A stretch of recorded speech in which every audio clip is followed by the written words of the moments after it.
In today's video, we're tackling a critical question facing every American. Is it actually possible to lose your U.S. citizenship? From voluntary renunciation to government-led denaturalization, we'll break down the legal pathways that could strip your status and show you how it could happen faster than you think. Welcome to Legal Lens USA, where we unpack the facts behind borders, citizenship, and the laws that shape lives. This is essential information. So, let's find out. Subscribe, like, share, and comment. It costs you nothing, but it means the world to us. Today's topic is something most people, citizens, and immigrants alike rarely think about, but absolutely should. Many Americans believe that once you become a U.S. citizen, your status is permanent, locked in, untouchable. You've got the passport, the voting rights, and all the legal protections. Game over. Right? Wrong. The truth is, citizenship in the United States, whether by birth or naturalization, is powerful but not bulletproof. There are legal mechanisms, active government processes, and real-world cases happening right now that prove your U.S. citizenship can be taken away. In this video, we're going to unpack the complex legal framework, share some jaw-dropping real-life examples, and walk you through the quiet but very real government system responsible for something called denaturalization. So before you assume your U.S. passport guarantees lifelong protection, stick with us until the end. Let's begin with the basics. Who's a U.S. citizen?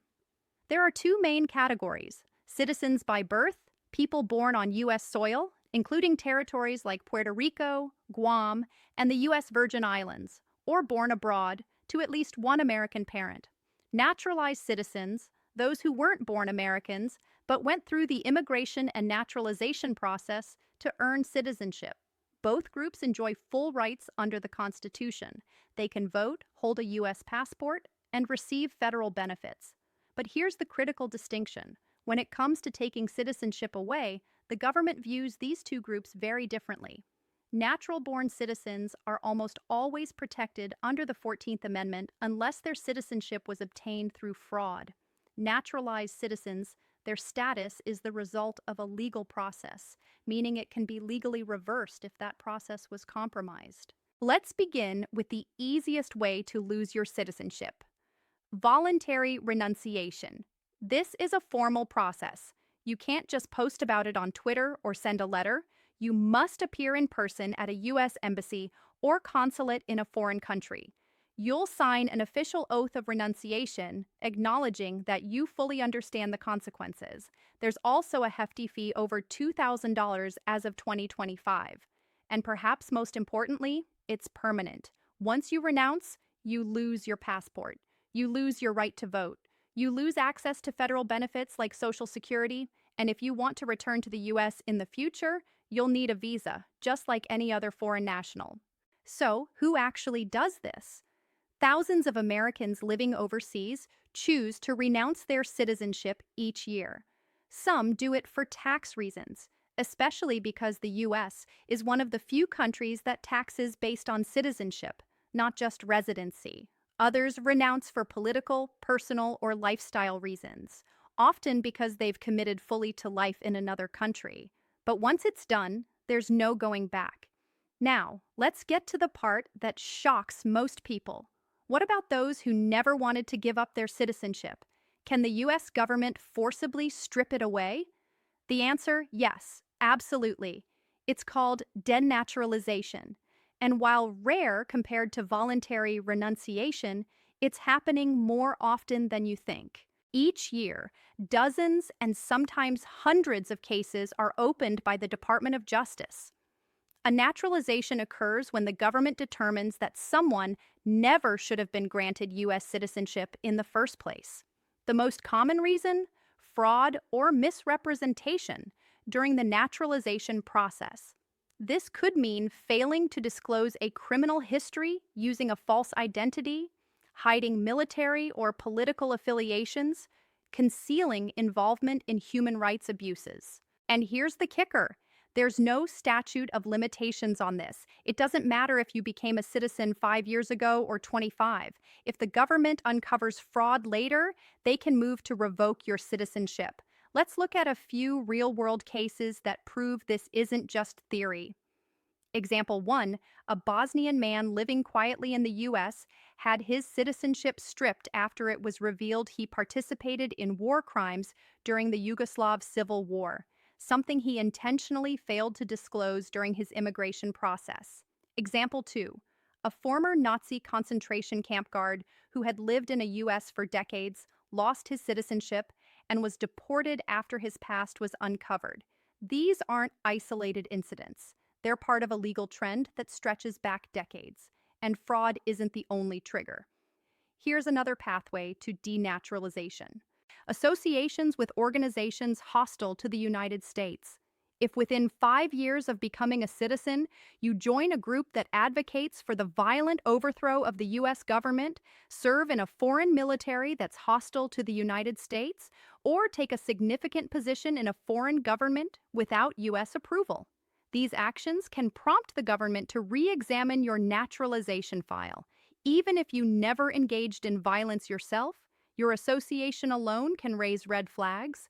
The legal argument that your original application for citizenship was made under false pretenses. Let's talk about dual citizenship, something millions of Americans have. Is it allowed? Short answer, yes. In many cases, you can hold two passports, say one from the US and one from Canada or the UK, without automatically putting your citizenship at risk. But there's a big caveat intent. If you obtain foreign citizenship with the goal of relinquishing your US citizenship or swear exclusive loyalty to another nation, you could be at risk.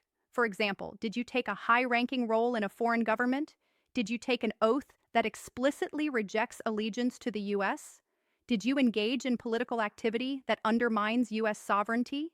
These aren't just philosophical questions. They're legal criteria that the government can and does use in court.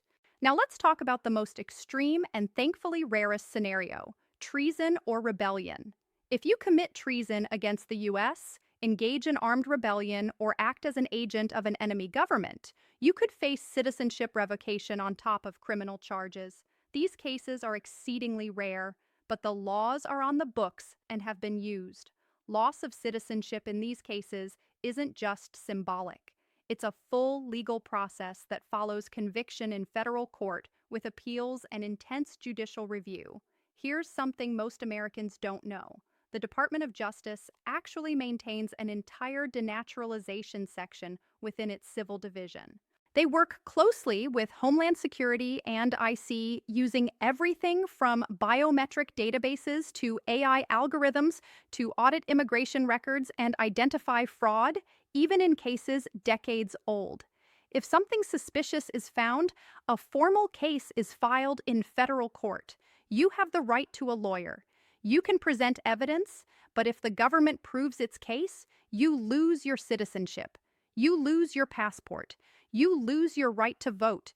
You become deportable, not a green card holder, but a removable alien. What about people born in the U.S.? In almost all cases, you're protected by the 14th Amendment. Your citizenship is rock solid. However, there is a rare exception: fraudulent birth records. This includes fake hospital documentation, false claims of parentage, birth tourism scams. These are incredibly difficult to prove, but the government has challenged citizenship in very specific fraud rings involving organized immigration scams. So what ties all of this together? Intent, deception, fraud. The U.S. government can't just take away your citizenship on a whim. There must be clear and provable evidence that you gave it up voluntarily or obtained it illegally. The burden of proof is high.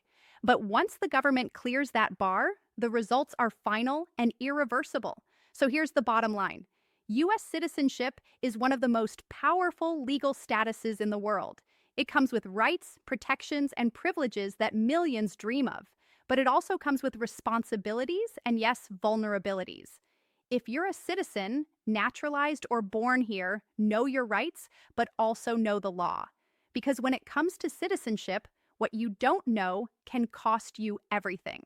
This is Legal Lens USA, bringing you global insights and deep dives into the policies that shape our lives. Don't forget to subscribe, hit the like button, and leave a comment below with your thoughts, questions, or experiences with U.S. immigration. Thanks for watching.